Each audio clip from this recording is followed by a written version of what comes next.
I still remember the sound. Not the shouting, not the crying, just the silence right before it happened.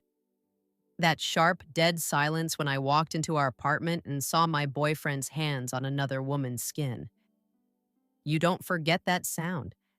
It's like the world holds its breath before it falls apart. He didn't even look guilty. That's what destroyed me the most.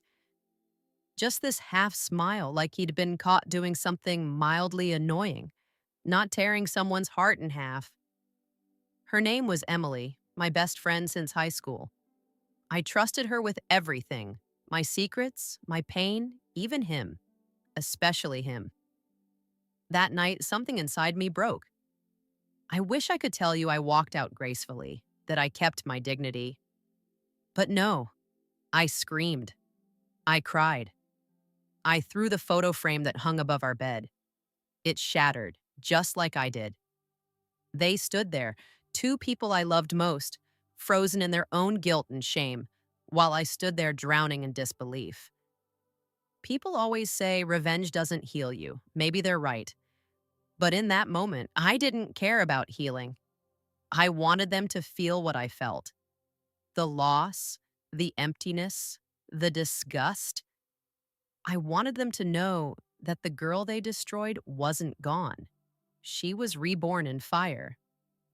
The next morning, I packed my bags and left the city. Everyone thought I'd disappeared, maybe even broken, but I was planning. I spent months watching their perfect lives unfold on social media, smiling photos, couple vacations, soulmates captions. Each one cut deeper, but also fueled me. I started small. A fake account here, a message there. Emily was easy to manipulate. She always needed validation, always wanted to be admired. I fed her lies wrapped in compliments. An anonymous admirer, a whisper of attention. And she fell for it, just like she fell for him. But this wasn't about childish games. I was building something bigger. I knew both of them better than anyone. Their weaknesses, their secrets, their ambitions. I wasn't going to ruin their love. I was going to destroy who they thought they were. Then one night, I got a text. It was from him. "Hey, I know you probably hate me, but can we talk?" I stared at it for a long time. My heart didn't hurt anymore. It pulsed with something colder, sharper. I typed back, "Sure, let's meet." He didn't realize it yet, but that message would be the first step into his own nightmare. When I walked into the cafe, he looked nervous. His hair was a little longer, his smile just as charming, and for a second I almost saw the man I used to love. But then he opened his mouth, and every memory of warmth vanished. "I just wanted to explain," he said. "It wasn't serious with Emily. It was a mistake." A mistake. That's what they always say. Like betrayal is a spilled drink, not a bleeding wound. I leaned back, pretending to listen. I smiled when he apologized. I nodded when he said he missed me. And when he asked if we could start over. I almost laughed. I told him I'd think about it, but I already knew the truth. I'd never be his again. He was already mine, just not in the way he thought. That night, as I watched him leave, I opened my notes app and typed the title of a new folder, Phase 1. He had no idea, neither of them did. But I was just getting started. The first rule I learned fast was this: people reveal themselves when they aren't looking. They drop their guard in the small, stupid moments, the late night confessions, the bored scroll through feeds, the way they brag about success like it's proof of worth. If you know where someone breathes easiest, you know where to press. Phase 1 started with research. Not the kind that looks for dirt, but the kind that stitches together a person from the seams. Their routines, the phrases they repeat, the little hypocrisies they don't notice. I spent nights building a map of their lives. Where he went for coffee on Tuesdays. Which friends always liked his photos? the names he used in private chats, Emily's morning routine, the hashtags she used when she wanted attention, the brands she loved to drop like trophies. People think they're complicated puzzles, but under the lights, they're glorified patterns. I wanted my work to be surgical, precise, no cheap public shaming, no messy confrontations. I wanted them to feel the same slow, undermining erosion I'd felt, the kind that turns confidence into second guessing, smiles into tired mouths. So I started small, where no one would notice. I created a new persona, Jonah Carter, mid 30s, a freelance photographer who traveled a lot and appreciated the kind of melancholic beauty Emily always posted. Jonah had taste, and he respected people who curated their lives. I built him carefully. An online trail of travel photos, a few thoughtful captions, a plausible backstory. He was nothing but a shape on a screen, but he was enough. The messages began as compliments. "Your feed has such an honest light," Jonah wrote one evening, languid, casual. Emily answered within minutes. Heart emoji, gratitude. The way people respond when attention slides into their inbox and warms the hollow parts. Jonah fed her what she hungered for, validation wrapped in an aesthetic. Little by little, their conversations deepened. Coffee shop talk turned to dreams, then to confessions. Emily's guard dropped. She told Jonah things she never told me. The way she envied my relationship with him, the nasty little doubts about being enough. Jonah listened like a mirror. While Emily was being softened with flattery, I watched him. I friended his brother on a whim and let my presence be a shadow in the margins. I learned his schedule, the gym he went to, the colleague he protected, the proposal he'd been working on at the firm. He was a man built from habit and ego. Those two things were predictable and brittle. I tested them both. A missed payment for the charity he always posted about, which I carefully emailed to his workplace under a fake vendor name.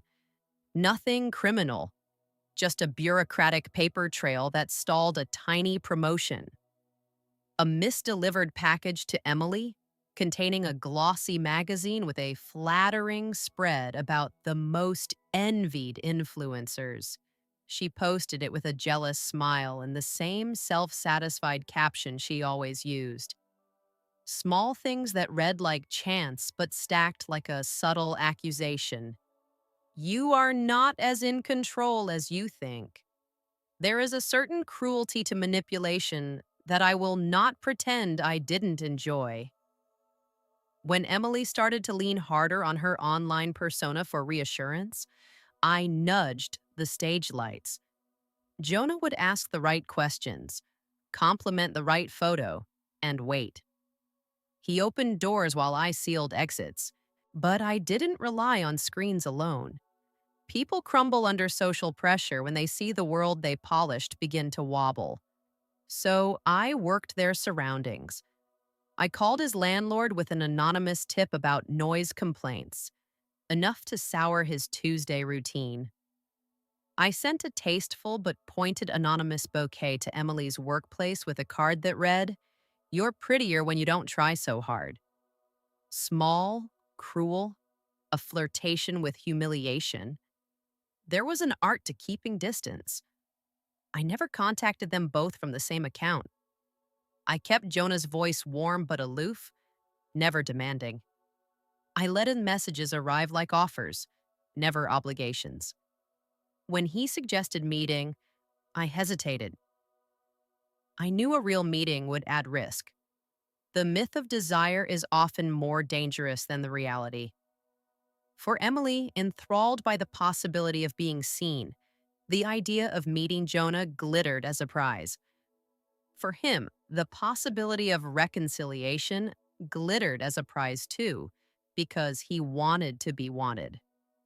The first real crack came from outside my hands. A mutual friend, one I had intentionally kept friendly but not close, texted me photos of them together at a bar. Not a betrayal caught as before, but a softer, more insidious picture. Laughter, a hand at the small of Emily's back, his face turned toward her in a way that said 1,000 things he hadn't said to me. The image was like a slow release toxin. It wasn't shocking in the way the first was, it was worse. It normalized them. I could have detonated everything then. I could have exposed the bar photo to everyone, screamed their hypocrisy from every rooftop. But that would have been gross, a cheap catharsis that satisfies for a moment and leaves a stench. My plan was a slow unpicking, an unraveling that would leave them staring at the threads of what they'd built. So I leaned back into patience. I sent Jonah a careful message. Are you free this Saturday? Coffee. I'd love to discuss a collaboration. He answered quickly, interested. I booked a small, quiet cafe and chose a table with a view of the entrance. I watched him arrive in the way predators watch their quarry. He came alone, unaware that his steps were being counted. When I met him, I wore the most ordinary thing I owned. Simple jeans, a worn leather jacket, because ordinary doesn't alarm. He looked at me like a man who owned the world and had assumed it would always be arranged as he liked. I smiled, leaned in, and told him a story.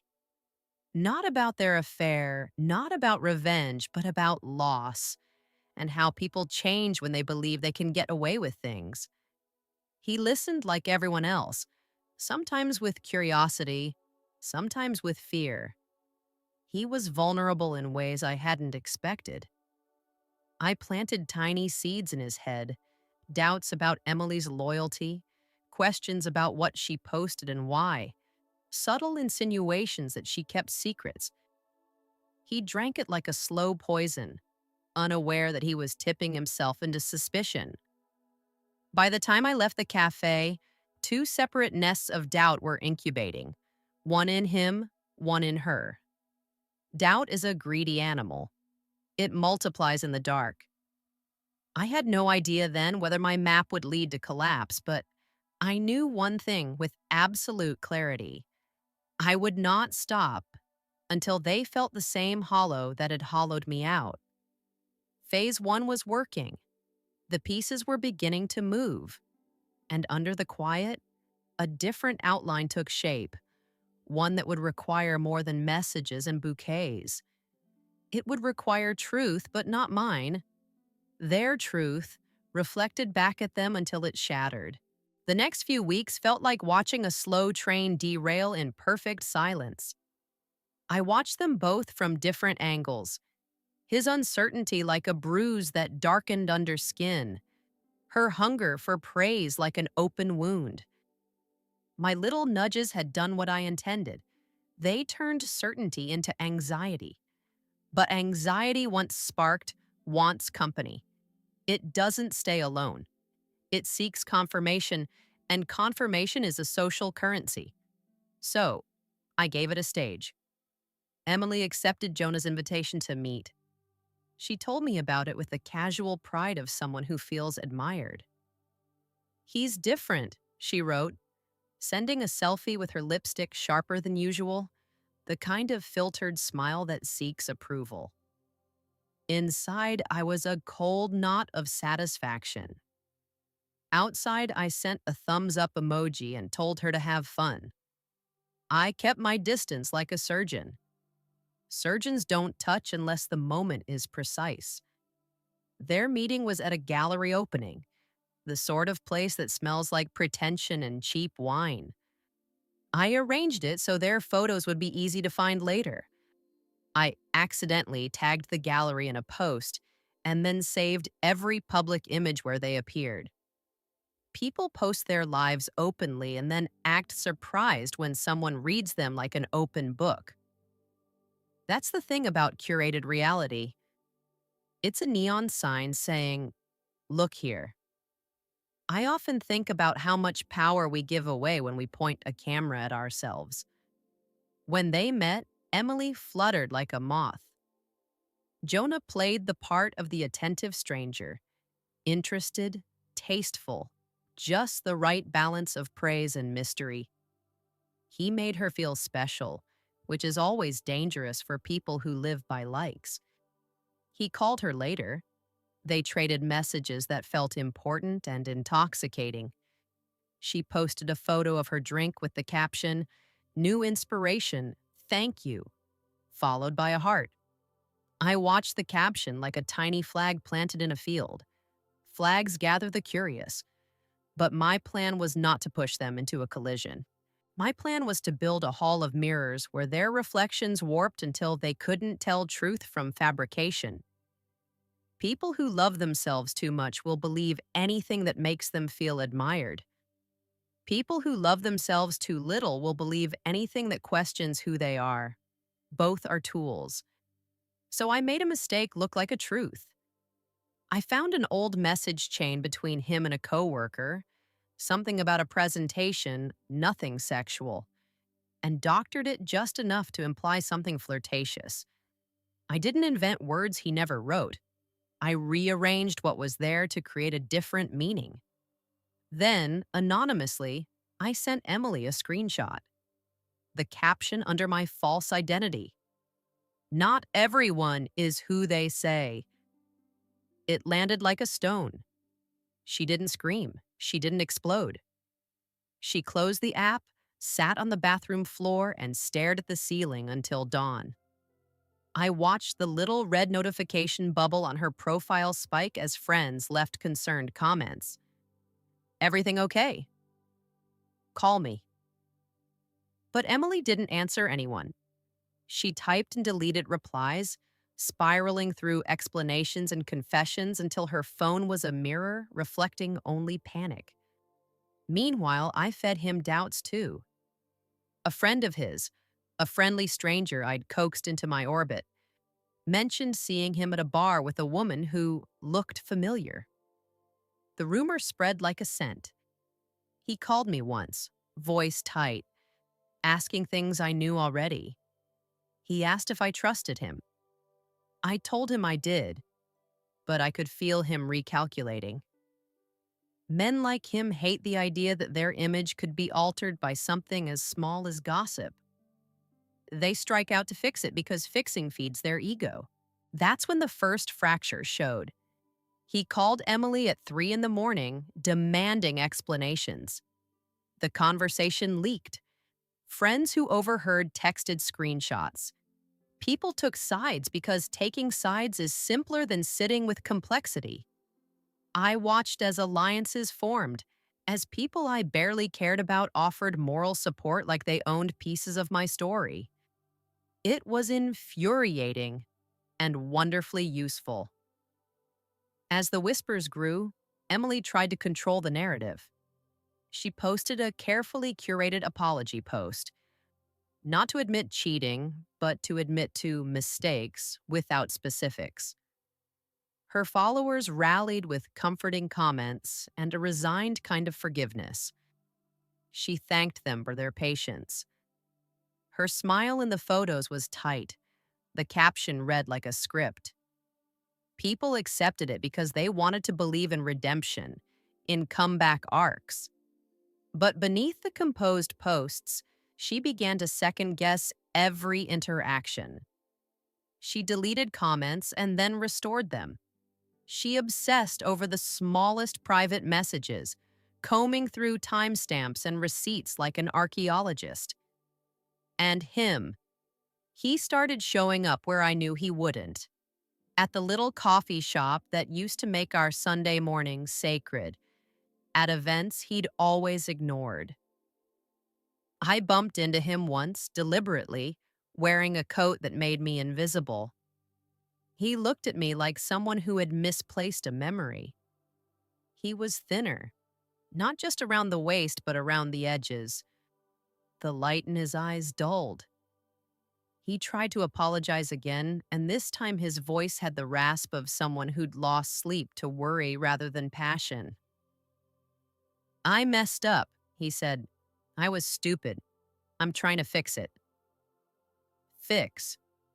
Always that word. Like everything is a broken mug you can glue back together and then pretend the cracks don't show. I told him nothing. Silence is a language I'd learned to speak fluently. I let him walk away with his chest a little more hollow than when he arrived. But the more I engineered, the more dangerous the game became. People are not chess pieces. They have lives that spill over into other people's.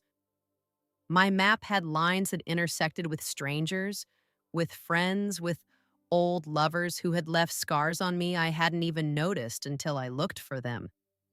Tonight, after I'd planted doubts and watched them grow, I found myself staring at my reflection in the dark window. I wondered how much of the woman in that mirror was me and how much was the role I had learned to play. The answer felt complicated. It was not simply revenge, it was a reclaiming of an identity I thought had been taken. But reclaiming involves reshaping, and reshaping requires cutting. The more I cut, the more blood that pooled. I wrapped my hands around the emptiness and told myself it was necessary. For now, the mirrors were working. Reflections were warping. Truths were bending. The next phase would need a different kind of precision, a public moment that would turn their private doubts into visible ruin. I closed my laptop and labeled a new file. Phase 2, Public Reinforcement. I didn't know then what exact shape the moment would take, only that it had to be theatrical and undeniable. It needed witnesses, and witnesses mean consequences. I told myself the next move had to be clean. If phase 1 was a whisper dropped into their ears, phase 2 would be a shout in a crowded room. People forgive in private, but they perform forgiveness in public. My goal was to make them perform the opposite. To force a crack so wide, everyone could see the rot inside their glossy life. There's a peculiar thrill in planning something that rests on other people's choices. You build situations and then let human vanity and fear do the rest. I found the venue first, a charity gala he always praised on Instagram but never attended. The kind of event where people wear apology like a ribbon and call it penance. He had wanted the promotion that would put him on the board that organized it, and Emily had bragged about being closer to meaningful causes in between sponsored posts. The gala had witnesses, photographers, donors, old friends who loved scandal as much as they loved to be seen with winners. Perfect. I started weaving. I bought 2 tickets under false names and an extra one for Jonah, because Jonah's presence would be the necessary seed of doubt in public view. I planted rumors about a surprise presentation at the gala and whispered that a controversial donor might make an appearance. People love controversy. It draws cameras like a magnet. Then I manufactured proof. Private messages can be persuasive, but they're only as dangerous as the trust you concede into the recipient's hands. I sent Emily an anonymous envelope the week before the gala. A stack of Polaroids, pictures of my boyfriend and Emily together in places they'd told no one about, taken from a distance, so the only thing that could be argued was intent. On top, a small card. People show who they are when the lights go out. I knew Emily would bring those images with her. She wouldn't burn them. She would clutch them, pinch them between fingers, and think of them as evidence of her right to be hurt, her right to be seen. Well, for him, I engineered a different collapse. I found a burner email that connected to an old project of his, an innocuous freelance consultation that, with the right edits, could be portrayed as professional negligence. I hired a graphic designer to create a proof of concept document that looked like a pitch he'd forgotten to attach. It included a line that suggested he'd taken credit for other people's ideas. I delivered it to a journalist I'd befriended online, an unassuming woman with a taste for human interest stories. under the pretense of a tip about corruption in the nonprofit world. She loved spectacle, and she loved exclusives. The journalist didn't know me. She only knew opportunity. The night of the gala, the air tasted like wine and intent. People fluttered in their designed discomfort, posing for cameras, practicing grief and gratitude the way they always do at events meant to prove moral worth. I wore something deliberately unremarkable, a dark dress that let me blend into shadow. But my presence was deliberate. I took a seat near the back and watched them perform. Emily arrived like a comet, hair and laughter flung wide, clutching her Polaroids in a small leather clutch. I could see the tremor in her hands when the lights caught the edges. He came later, handsome in a suit that fit his body like an argument he refused to lose. He scanned the room for me. Old instincts die hard. And when he didn't find me, his jaw hardened a little, the way an animal's does before it stakes territory. The journalist I'd tipped took the stage with practiced grace. "We have an update," she announced, voice warm and slow. Cameras swiveled. I watched his face pale in a way that was deliciously human. The update was the document, an accusation gentle enough to be plausible, sharp enough to leave a mark. Whispers rippled through the crowd like an electrical current. Friends shifted their weight. People texted furiously, some of them pretending not to check their screens while their eyes betrayed them. Simultaneously, I let a different rumor leak, that a guest had photos implicating a well-known couple in infidelity. Photos, I knew, were the language of modern betrayal, hard, immediate, and incontrovertible to the casual observer. Phones lifted. Emily felt the room close in. She clutched her clutch so tightly the leather creased. She tried to smile as people leaned forward, not out of sympathy, but because spectacle is a currency richer than kindness.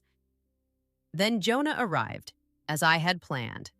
Tall, camera ready, the kind of presence one assumes belongs to a story, not the subject of one. He stood where the light would find him, and in a moment I had rehearsed in my head 1,000 times.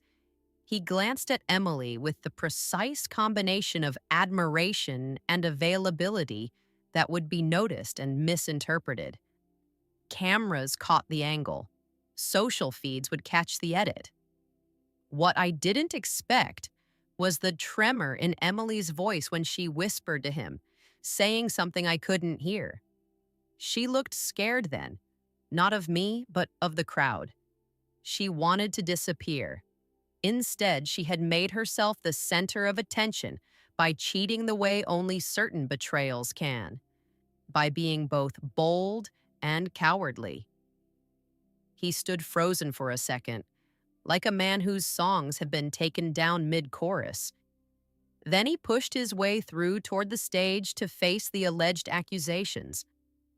People love to watch someone who once loved them crumble. It makes them feel safer, less likely to be chosen for betrayal themselves. The cameras that had shown them adulation now tilted toward judgment. Friends rearranged their alliances. Invitations would be reconsidered, partnerships quietly reevaluated.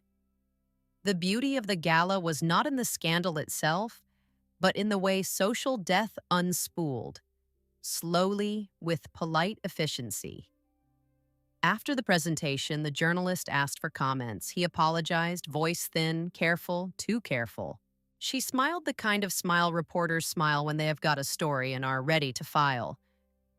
Emily wept in a way people weep when they are seen by many and protected by few. I felt a prick at the edge of my satisfaction. This was theater, yes, but it was real people on the stage. Real breath, real ruin. When the night wound down and people swanned away with their reputations slightly singed but intact enough to continue, I left quietly. I had started something public, undeniable. The fallout would be measured not in tonight's headlines alone, but in the slow unraveling that followed. Calls not returned, collaborations canceled, invitations quietly rescinded. That's the cruel genius of social punishment. It arrives as a series of barely perceptible slights that add up to exile. On the subway home, the city passed by like a film strip. Neon, faces, the same indifferent world that had let me be broken. I folded my hands and told myself the next phase would be different. Phase 2 had been loud and visible. Phase 3 would be surgical again, closer, personal, and designed to target what they loved most. I had planted public doubt. Now I needed them to dig their own graves. I slept that night like someone who has started a machine and can't stop it. The machine whirred. I dreamed of glass, thousands of tiny reflective panes catching different versions of the same lie. When I woke, I labeled a new folder on my laptop. Phase 3, Private Exhumation. I couldn't stop thinking about that night. The phone call, the laughter, the sound of his voice calling her name. Maya. Every time I closed my eyes, it replayed like a movie I couldn't turn off. The more I tried to ignore it, the louder it got inside my head. I started noticing small things that didn't add up. The late-night messages he claimed were from work. The perfume scent on his hoodie that wasn't mine. The way he kept his phone face down, always locked. It was like the universe was screaming the truth at me, and I still didn't want to hear it. One afternoon, I was cleaning up the living room when I found an envelope under the couch. It had no name, just my boyfriend's handwriting. To Maya. My hand shook as I slid a finger under the seal. Inside was a letter. His words, his handwriting, his lies. Maya, I know it's risky writing this, but I can't stop thinking about you. You're the only one who makes me feel alive. When I'm with her, it's like I'm just pretending. You're my real life. I stopped reading. My vision blurred. The room spun. He wasn't just cheating. He was living a double life. I felt sick. Every memory, every I love you we'd shared, turned to poison in my veins. For a moment, I couldn't breathe. Then something inside me shifted. I wasn't going to cry anymore. Not this time. That night, I sat on the floor of my bedroom and stared at the letter. I thought about burning it, but then I realized, no, this was evidence. Proof. And proof meant power. I started digging. I hacked into his email. The password was our anniversary date. Pathetic. There I found dozens of messages between him and Maya, photos, videos, plans. They even joked about me. She'd never notice, Maya wrote once. She's too trusting. He replied with a laughing emoji. Trusting. That word hit harder than any slap could. I printed everything, every email, every message, every photo. I placed them neatly in a folder and labeled it The Truth. The next step was clear. I'd been humiliated quietly. Now it was their turn. Over the next few days, I acted like nothing had happened. I smiled, cooked dinner, laughed at his jokes. I wanted him to feel safe, comfortable. Because the only thing sweeter than revenge is when they never see it coming. On Friday night, he told me he was working late. I told him to take his time. Then I followed him. It wasn't hard. He went to the same cafe where Maya worked. I parked across the street, watching through the rain-soaked windshield as they hugged. He kissed her like I never existed. I recorded everything, the embrace, the laughter, the kiss. Then I went home, edited the clips into a short video, their perfect little love story, and uploaded it to a shared drive. The next morning, I sent the link to everyone we knew. His family, his coworkers, our mutual friends. No message, no explanation, just the truth. By noon, his phone was blowing up. He stormed into the house, shouting my name. "Why would you do this to me?" he yelled. I just stared at him and said quietly, "You did this to yourself." He left that night, slamming the door so hard the walls shook. But I didn't feel relief. Not yet. Because something told me this wasn't over. A few days later, I got a message from Maya. "You think this is over? You have no idea who you're messing with." I laughed. But deep down, I felt a chill crawl up my spine. This wasn't just betrayal anymore, this was war. The message from Maya burned in my mind all night. "You have no idea who you're messing with." It sounded childish at first, like something out of a bad movie. But the more I thought about it, the more it felt real. The next morning, strange things started happening. My Instagram was suddenly filled with comments calling me crazy, obsessive, toxic. Someone had posted screenshots, fake ones, of messages that made it look like I'd been harassing Maya for weeks. She'd flipped the script. Then my phone buzzed again, a message from my boss. "We need to talk, urgently." When I arrived at work, he looked at me like I was radioactive. "There are rumors," he said awkwardly. "Someone sent emails saying you were unstable, threatening another woman over a man." I froze. Maya wasn't just some random girl. She was calculated, dangerous, and apparently she knew how to destroy someone's life without lifting a finger. I left work early that day. As I sat in my car, my hands trembling on the steering wheel, I felt rage rise inside me like fire. She'd taken my boyfriend, my peace, and now my reputation. When I got home, I decided to fight back. If she wanted to play dirty, I could play darker. I started digging into Maya's life. I knew where she worked, but that wasn't enough. I wanted everything. After a few hours online, I found her Facebook, old college photos, and even her mother's maiden name, which, by the way, was part of her password hint on one of her social media accounts. It didn't take long before I was in. Inside her messages, I found gold. She wasn't just dating my ex, she was seeing another man at the same time. Someone married with kids. There were photos, secret hotel meetups, dates she pretended to be working late. I sat back in my chair, my heart pounding. She thought she could ruin me? I could bury her. But I didn't post anything yet. I wanted her to feel safe first, the same way I'd made my ex feel before his downfall. So I waited. Days passed, then weeks. She went silent online. Maybe she thought I'd given up. But I hadn't. I was watching, waiting for the perfect moment. Then it came. An engagement post. Maya and my ex. Smiling. Holding hands. Caption, "When you know, you just know." The comments were full of hearts and congratulations. It made me sick. That night, I opened the folder with her secret messages, attached the screenshots, and scheduled a post, set to go live on her engagement photo in exactly 24 hours. Her entire world was about to implode.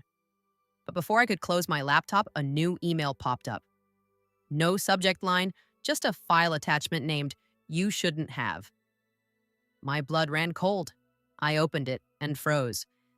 It was a video of me, sitting in my car, recording them outside the cafe weeks ago. It had been filmed from behind me. Someone had been watching. I slammed the laptop shut, my chest tight, my heart racing. Was it Maya, my ex? How long had they been following me? That night, I barely slept. Every creak in the apartment made me jump. Every shadow felt like eyes watching. When I finally drifted off near dawn, my phone buzzed again. A text from an unknown number. Still think you're the only one who can play games? I wanted to scream, but instead I smiled because fear wasn't what I felt anymore. It was something sharper, something darker. If Maya wanted a war, I'd give her one. I reopened my laptop, deleted the scheduled post, and started writing something new. Something she wouldn't see coming. A story. One that began just like this one. Because if she wanted to ruin me online, I'd make her famous. But not for love, for the monster she truly was, and I knew exactly where to start. I titled the story The Other Woman. It sounded simple enough, tragic, dramatic, the kind of story that spreads fast online. I wrote it as fiction, of course, but every detail came from Maya's real life. Her job, her apartment, even the name of her cat. In my story, the other woman was manipulative, cruel, someone who destroyed people's lives for fun. I changed names, but not enough to hide who it was really about. Anyone who knew her would recognize the signs. And I published it on a writing forum under a fake name. At first, it got a few likes, then a few more. Within a week, it went viral. People loved it. They called the villain disgusting, heartless. Someone even wrote, "I hope she gets what's coming to her." Every comment felt like justice, like the world was finally seeing Maya for who she really was, even if they didn't know her name. But then something unexpected happened. Maya posted a long, emotional story on her Instagram. She said people were spreading lies about her, that she was being targeted by jealous exes. She didn't name me, but she didn't have to. The people who followed her and him started connecting the dots. And just like that, the comments under her engagement post turned ugly. Didn't she steal someone's boyfriend? He's next. Watch your back. Karma always finds its way. I watched from behind my screen, silent, calm. For the first time in months, I felt peace. Until I got another text. "You think this is over? You've just made me stronger." It was Maya again, and this time she wasn't bluffing. A day later, someone reported my story. It was flagged for defamation and taken down. My account was suspended. But what scared me wasn't losing the story. It was how she knew it was me. No one could have known that. I'd used a VPN, a fake name, everything. So how? I started noticing weird things again. My laptop camera light flickering when I wasn't using it. My phone battery draining too fast. Was she hacking me? Then, one evening, I got a call from an unknown number. I hesitated, then answered. "Enjoying the fame?" Her voice, calm, confident. "Maya?" I whispered. She laughed softly. "You really should have stopped when you had the chance." Then she hung up. That night, I found something outside my door. A photo printed on glossy paper. It was me, sleeping, taken through my bedroom window. My hands started to shake. This wasn't a game anymore. I called the police. They told me unless she'd physically harmed me, there wasn't much they could do. I could file a report, they said, but it would take time. Time I didn't have. For days, I barely left my apartment. I blocked her, deleted my socials, changed my locks. But somehow I still felt her presence, like she was always one step ahead. Then, on a cold Sunday morning, I got an email. No sender, no subject. Just one line. "You took everything from me. Now I'll take what matters most to you." I didn't understand until I checked my messages. My best friend Emma had texted, "Someone posted your private photos online. Are you okay?" I froze. My vision went black for a second. She'd gone too far. Everything I'd ever trusted her with, everything that made me me, was out there. My body, my face, my privacy. For a few minutes, I just sat there in silence. Then something inside me snapped.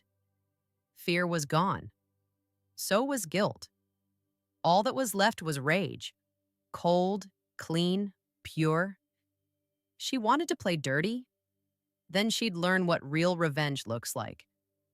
I opened my drawer, pulled out the flash drive labeled The Truth, the one with all her secrets. Her affair with a married man, the hotel photos, the messages. And this time, I wouldn't hide behind fiction.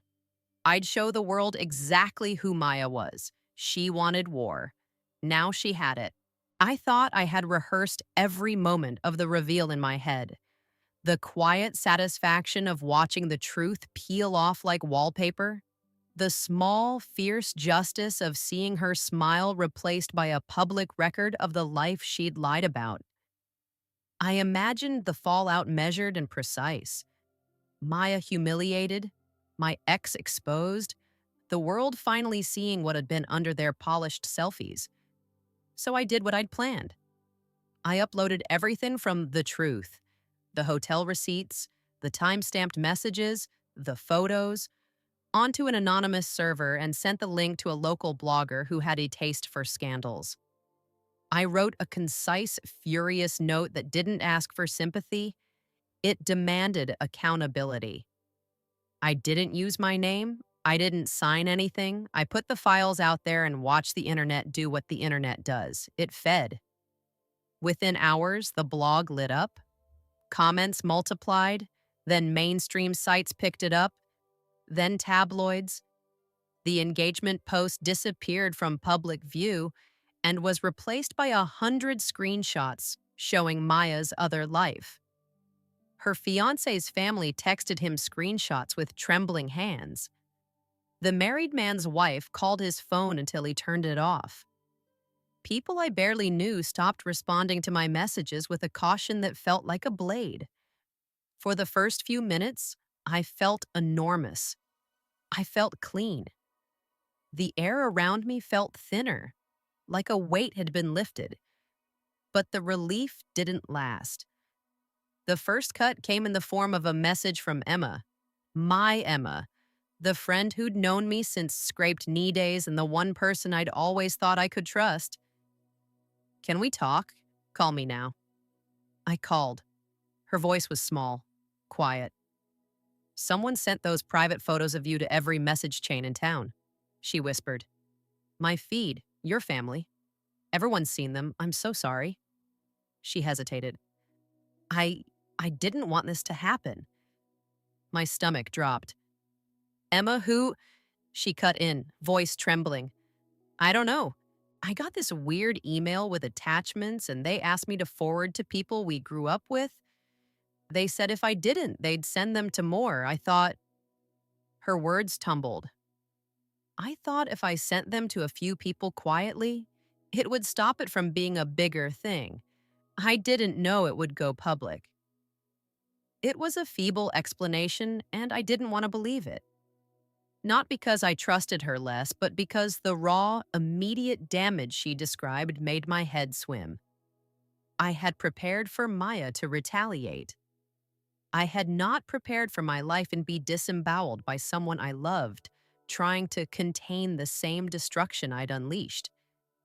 The idea that she'd forwarded those intimate files, my files, felt like the ultimate violation. Then the second cut arrived. A screenshot, forwarded to me with no context, from an unknown number. My car videos, me filming them at the cafe, sent to my boss, my mother, everyone who'd received the truth link. Attached was a short message. "This is how she plays the victim. Watch closely." My breath stalled. Someone had taken my footage, my evidence, and repurposed it as proof that I was obsessive, that I had stalked them.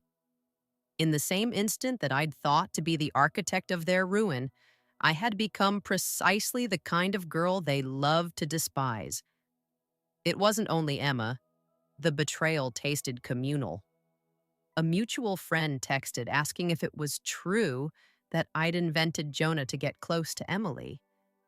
Another friend sent a link to a private conversation where someone I'd confided in months ago suggested I'd lost my mind. Even Jonah, my creation, began to feel like a ragged hole in a single map I couldn't read. Had he ever been as fictional as I'd made him? Had I invented a man to soothe my cruelty? Or did my fiction coalesce into a stranger with agency of his own? The more I tried to answer, the more the edges blurred. I felt rage at Emma, yes, sharp and bright. But beneath that anger was a cold, painful recognition. My plan had been a mirror that reflected poorly. I had used people's lives as material and expected no feedback. I had weaponized humiliation without truly understanding how it would ricochet. And when it ricocheted, it found the most vulnerable parts of me. I wanted to call everyone who'd turned on me. I wanted to scream that the photos were taken without consent, that I had exposed lies to protect myself. What I saw now as a righteous act felt dangerously close to vindictiveness. The headlines don't care about nuance. They want villains and victims, and the internet had eagerly chosen its role. That night, I stood on my balcony as the city breathed below, neon and indifferent. I thought about packing a bag and disappearing, walking into the anonymity I'd used for Jonah. But I realized that running would not fix the fact that I'd provoked this storm. It would only be surrender. So I hunted for the origin. If Emma had forwarded the photos under coercion, who coerced her? Who had the leverage, the files, the will to orchestrate both exposure and counterexposure? And why had they chosen to make me the monster? The answer didn't come easily. But somewhere between the shard glass of my fury and the dull ache of betrayal, a new plan began to form. One forged not from the hunger to punish, but from the necessity to survive. If alliances could fracture, then so could loyalties. If trust could be weaponized, so could fear. I closed my laptop, labeled a new folder, Phase 4, Extraction, and began to trace the path of the leaks. IP addresses, email headers, the faint digital breadcrumbs people forget to scrub. The person who'd turned my life inside out had been efficient, ruthless, and careful. Whoever they were, they had underestimated me the way everyone does at first. And that's a mistake they would not be allowed to repeat. The first breadcrumb was buried deep in the header of that anonymous email, the one with my private photos. People think VPNs make them invisible, but most of them only hide the front door. The back door stays cracked open. When I peeled apart the metadata, I saw a name I hadn't expected. Not Maya, not my ex, Jonah. At first, I thought it was a joke, some glitch, some misread header. But there it was again in the routing path, a throwaway account linked to a burner phone number, a prepaid SIM, and the SIM was purchased 2 blocks from my apartment. I sat back, staring at the screen, my heart pounding so hard it felt like a drum. Jonah had been my ghost, my fictional cover, my way of hiding the truth from strangers online. I had built him, crafted him, used him as a mask. But the breadcrumbs were telling me that Jonah existed, or at least someone had decided to become him. I tried to remember every message I'd ever sent under that name. I remembered the subtle shift, how sometimes it had felt like I was chatting with someone instead of posting to an empty account. The weird replies, the small inside jokes that I'd chalked up to stressed. Someone had been inside my fiction from the beginning, and now they were using it to dismantle me. I spent 3 days tracing everything. No sleep, just cold coffee and the glow of my screen. I followed the burner phone number through disposable email addresses, through old forum posts, through fragments of digital residue. Finally, I landed on an IP address, one registered to a co working space across town, a place that rented anonymous cubicles by the hour. I didn't call the police, this was mine. On the fourth morning, I went there in person. The building smelled of coffee and copier ink. I asked at the front desk for Jonah, just to see. The receptionist blinked. "He's in room 4B," she said without hesitation. My hands shook as I walked down the hall. 4B's door was ajar. Inside, a man sat at a laptop, hood up, headphones on. He didn't even look up as I stepped in. "Jonah," I said. He turned. I expected a stranger, but the face that met mine was achingly familiar. He was older now, with a neat beard and dark eyes that used to look at me like I was the only person in the room. It was my ex. Except he wasn't just my ex anymore. He was the architect of every leak, every whisper, every twist. Jonah hadn't been a mask. Jonah had been his invention, too. A puppet we'd both fed until it came alive. "You," I whispered. "You did this." He smiled, slow and sharp. "I told you Maya wasn't the one you should be afraid of." My knees went weak. "Why?" "Because you humiliated me," he said simply. "You destroyed my life. So I decided to destroy yours, piece by piece, until you understood what it feels like to be stripped bare." I stared at him, my mind racing through every step, every decision. Maya had been his shield. Emma had been his pawn. Jonah had been his weapon. And I had walked into every trap he set because I had been so focused on her. "You ruined me," I whispered. He leaned back in his chair. "No," he said. "I just gave you what you gave me. Fair's fair." I felt something cold settle over me. It wasn't shock anymore. It wasn't rage. It was clarity. "You think this is over?" I asked quietly. He smirked. "It already is." But he was wrong. I had one last card left to play. The card he'd never expect. Because it wasn't born of spite. It was born of survival. I pulled out my phone and pressed record. "Say that again," I said, my voice steady. His eyes flickered, just for a second. "What?" "That you destroyed me," I said. "That you leaked everything." He laughed, but it was brittle now. "You really think anyone will believe you? You're a proven liar, a stalker, a—" I cut him off. "Doesn't matter what they believe. The only thing that matters is what you just said. And now I have it." His face changed. He reached for the laptop, but I was already out the door. In the elevator, I stared at the red recording dot on my phone screen. My hands were shaking so hard I could barely hold it, but my voice was calm when I whispered to myself, "Phase 4. Complete." I didn't know yet what I would do with the recording, whether it would clear my name or simply become another weapon in a war that had already cost me everything. But for the first time since this started, the power was mine again. And I wasn't done. When the elevator doors closed, I pressed my back against the cold metal and forced myself to breathe. The recording felt like a live wire in my hand, buzzing with potential. It was proof. Proof of everything he'd done. And maybe finally, a way to claw my life back from the wreckage. But deep down, a small voice whispered, "What if this is just another move on his board?" I ignored it. I went straight to Emma's apartment.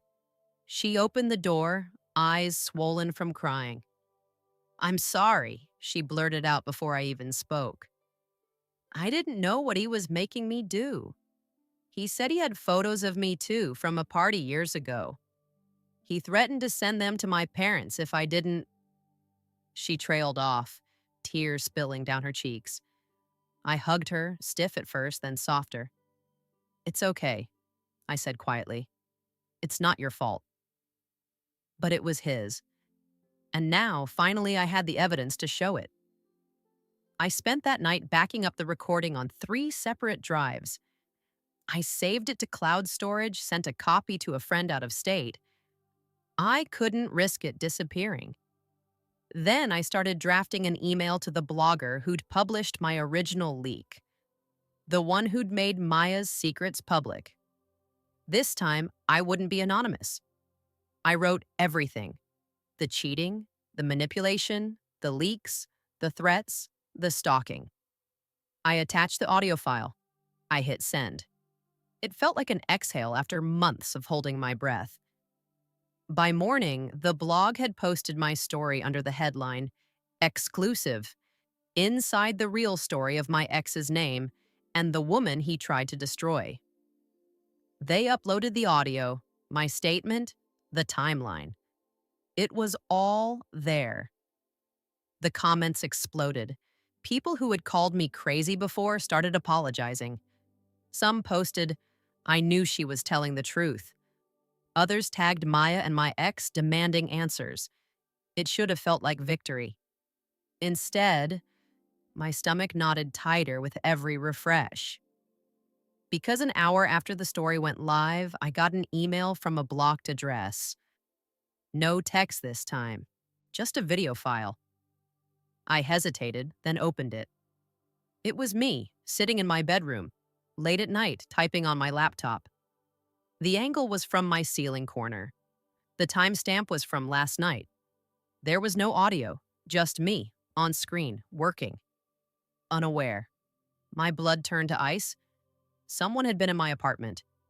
A text came seconds later. "You think you've won. You've only given me what I needed." I stared at the screen, my heart pounding. My mind spun through possibilities. How? When? Why? Another message. "You exposed him. Good. Now it's just you and me." Maya. I realized with a jolt that my ex wasn't the only one playing the long game. Maya had been silent for weeks. She'd let me fixate on him, let me dig my own trench, and now she was stepping out of the shadows. And she had been in my apartment. I called the police again. This time I demanded a patrol car. They came, took my statement, walked through my apartment. "No signs of forced entry," one officer said flatly. "Could be a hidden camera. You should get it swept professionally." They left. I sat on my couch shaking. Every corner of the room felt like an eye. Every sound felt like a whisper. I opened my laptop and went back to the video, paused it, zoomed in on the reflection in my window. A figure. A woman. Not Maya. Emma. My breath caught. It didn't make sense. But there she was, blurred but unmistakable, in the reflection of my own window, holding what looked like a phone. My phone buzzed again. This time a message from Emma. "We need to talk. Alone. Tonight. Please." I stared at the screen, my pulse hammering. All at once, everything I thought I knew about betrayal twisted again. Had Emma been working with Maya? Was she the bridge between them? Or had Maya gotten to her too, just like she'd gotten to me? I didn't reply. Instead, I did something I hadn't done since this all started. I picked up the phone and called my father, a man I hadn't spoken to in 3 years since before all of this. When he answered, his voice was rough with sleep.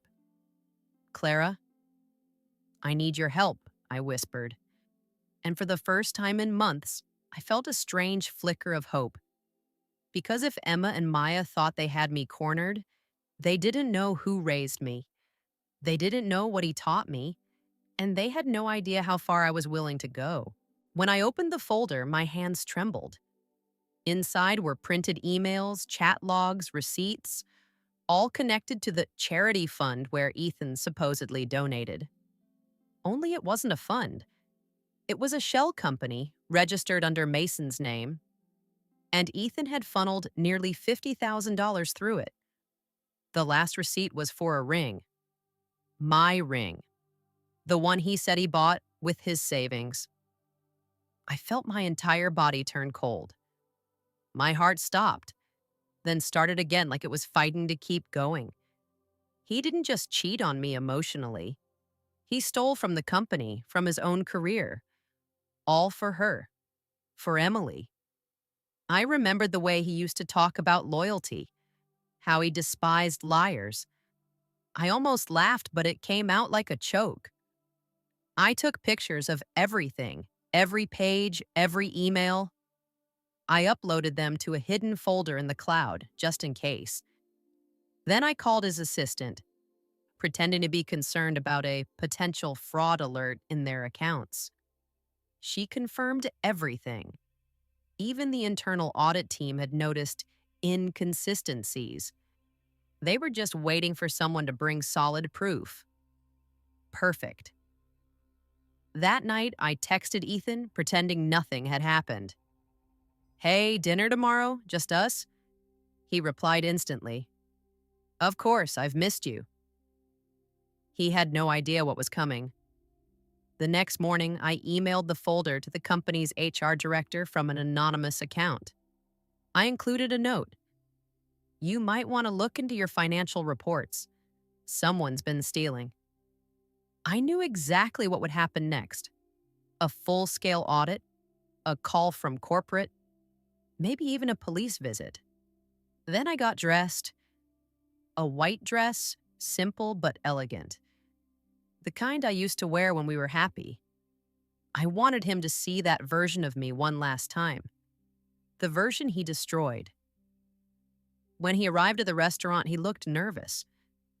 Maybe he felt something off. Maybe guilt had finally found him. "Clara," he said softly, pulling out my chair. "You look beautiful." I smiled, calm and almost kind. "Thank you, Ethan. Sit down. Let's talk." We ordered wine, talked about nothing. I watched his hands, the same hands that once held me like I was his world. And then, when the waiter walked away, I leaned closer and whispered, "I know everything." His face drained of color. What do you mean?" "The company, the money, the fake charity. Emily." I said her name like poison. "You thought no one would find out, didn't you?" He froze. His eyes flicked from my face to his glass. He tried to laugh, but it came out broken. "You're wrong. You don't understand." "I understand perfectly," I interrupted. "You used me, lied to me, and destroyed everything we had. But here's the thing, Ethan. I'm not your victim anymore." He reached for my hand, but I pulled it back. "Clara, please, we can fix this. I'll explain everything." I stood up, grabbed my purse, and leaned close enough for only him to hear. "You'll have plenty of time to explain. To your boss, maybe to the police." His mouth fell open. "What did you do?" I smiled. "Let's just say, I made sure the truth finds you before I ever do again." And I walked out, leaving him there, pale, shaking, his entire life unraveling behind me. As I stepped outside, the evening air hit me like freedom. My hands still trembled, but not from fear anymore, from release. For the first time in months, I felt clean. I woke up to chaos. My phone was blowing up with messages, missed calls, and notifications. Ethan's company was trending, and not in a good way. CEO's golden boy under investigation for fraud. Internal audit uncovers theft and misuse of company funds.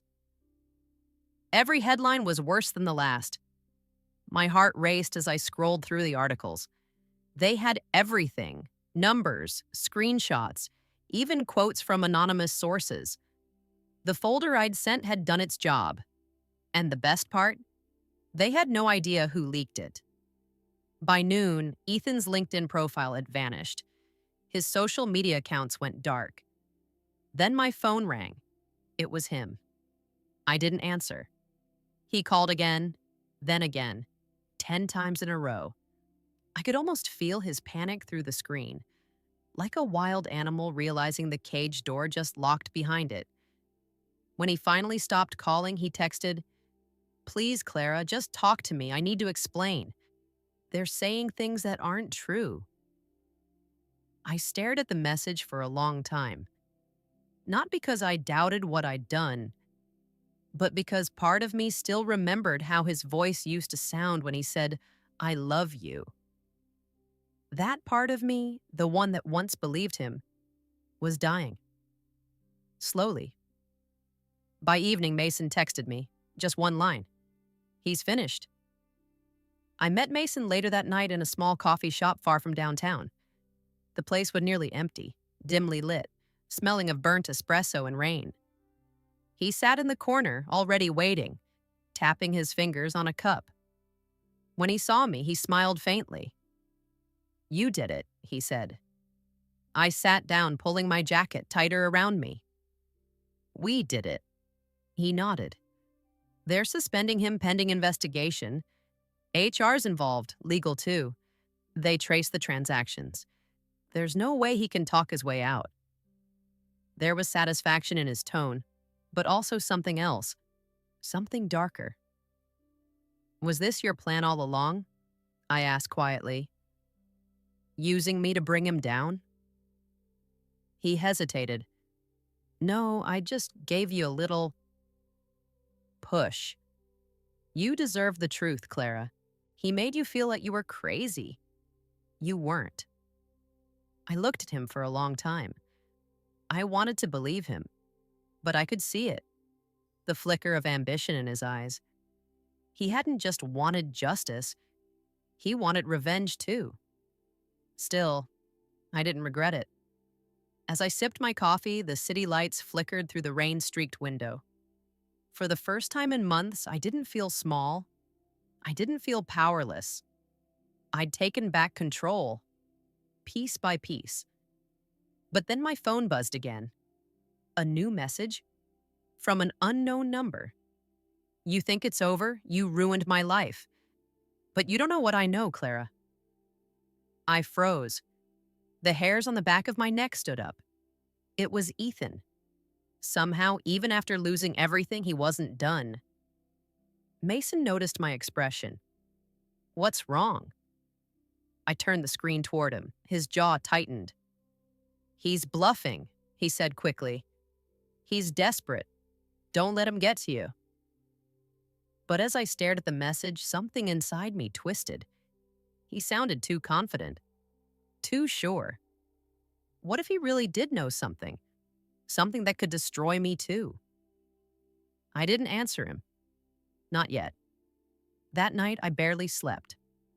I kept imagining Ethan, sitting alone in his empty apartment, watching everything fall apart, and still finding the strength to threaten me. And the worst part? He sounded like he meant it. The message haunted me all night. "You don't know what I know." It replayed in my head like a broken record, every word dripping with threat and certainty. By morning, I couldn't take it anymore.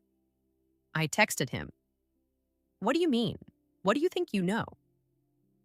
For hours, nothing. Then just when I started convincing myself he'd backed off, my phone buzzed.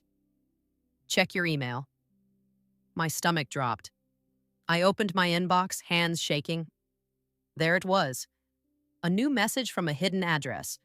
No subject line, no greeting, just one attachment. Truth, PDF. I hesitated. Every instinct told me not to open it, but curiosity won. Inside were screenshots, dozens of them. Private messages. My messages. Ones I'd sent Mason. Conversations that could easily be twisted to make it look like I'd been part of Ethan's downfall from the beginning. And the last page, that's what really hit me. A photo. It was me and Mason sitting together at that coffee shop from last night, taken from across the street. He'd been watching us. For a moment, my lungs forgot how to breathe. I dropped my phone, my heart hammering. He wasn't bluffing. He had proof, or at least enough to make it look like I'd conspired to destroy him. I called Mason immediately. He's got something, I whispered. Photos, our messages, everything. Mason cursed under his breath. That's impossible. How? He's been watching us, I cut him off. He sent a photo from last night. There was a pause, then a low sigh. Okay, listen. Don't reply to him again, I'll handle it. But his voice didn't sound confident this time. It sounded scared. The next few days were a blur of paranoia. I started noticing cars parked too long near my building, shadows that seemed to move when I turned my head. Every time my phone buzzed, my heart jumped. Then, one afternoon, Mason showed up at my door. No warning, no text, just a knock. Clara, we need to talk, he said, stepping inside without waiting for me to answer. He looked tense, almost pale. He handed me a USB drive. Everything we did, every file, every email, delete them, right now. What's going on? I demanded. You said he couldn't touch us. He can't, but someone else can. Mason glanced around like he expected someone to be listening. Ethan didn't work alone. The company's lawyers are digging, and if they find any trace that you sent those files, he didn't finish. He didn't have to. I understood perfectly. You set me up, I whispered. He froze. No, Clara, that's not... I stepped back. You made me send everything. You knew it would lead back to me. That's not true, he said, his voice rising. I was trying to help you. I wanted you to see who he really was. Or maybe, I said, my voice shaking, you wanted a scapegoat in case it all went wrong. We stood there, inches apart, silence pressing between us like a weight. Finally, he said, you have to trust me, please. If Ethan exposes that you leaked the files, it's over. For both of us. I stared at him for a long time. Then, without a word, I took the USB drive and threw it into the fireplace. The flames caught quickly, burning through plastic and lies alike. Mason flinched but said nothing. Get out, I said quietly. Clara. Out. He left. And as soon as the door closed, I collapsed against the wall, shaking. I'd wanted revenge, but now it felt like the whole thing was turning back on me. Like the line between justice and destruction had blurred beyond repair. And somewhere out there, Ethan was still watching. For 2 days, I didn't leave my apartment.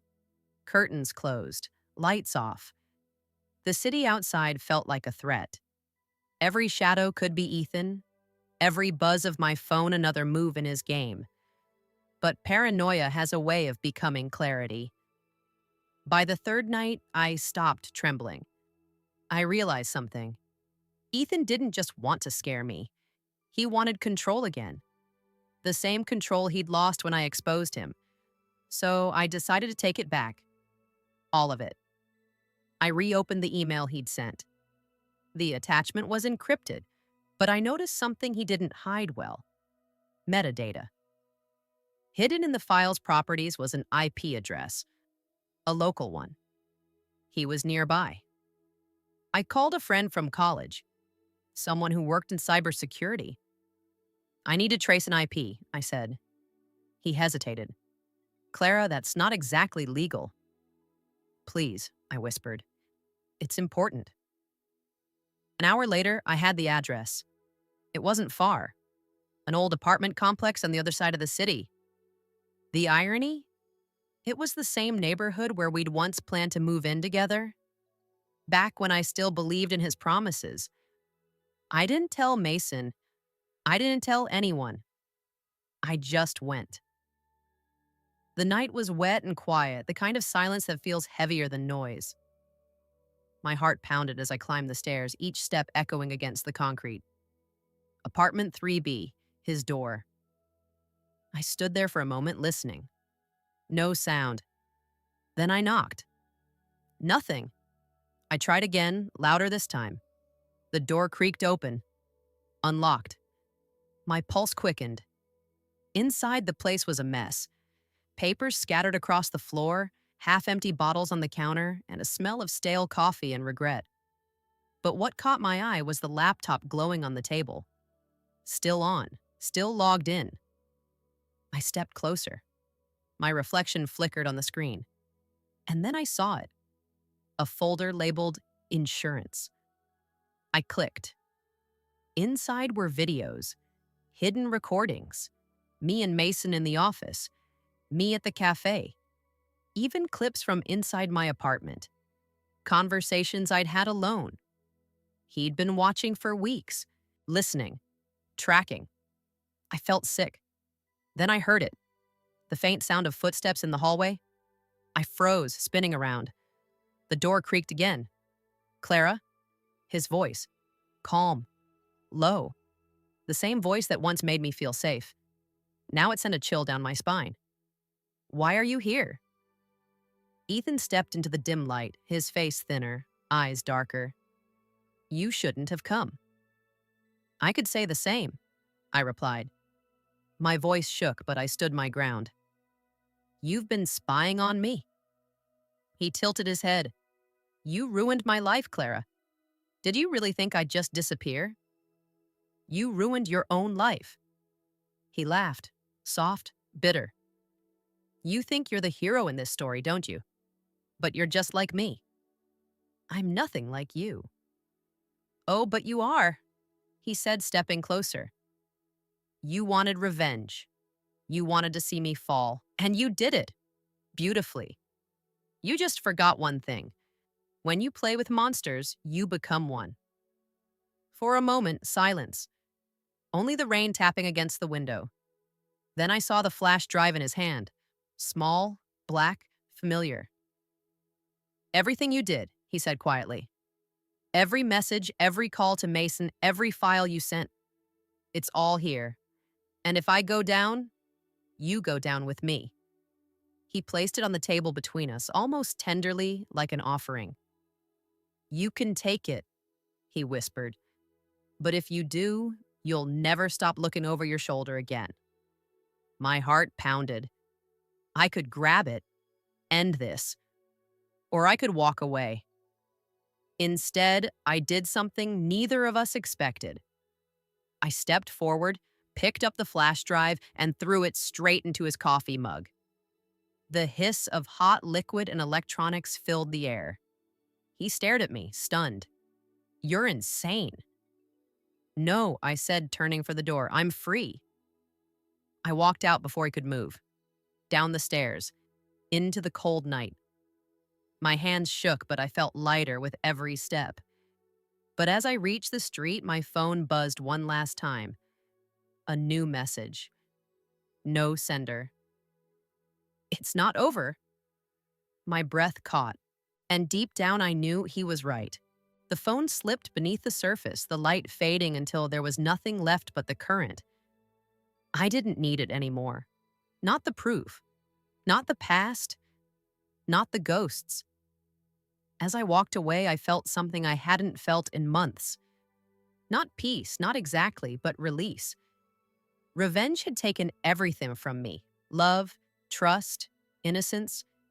But it had given me something too. Clarity. Because now I understood the truth that Ethan never did.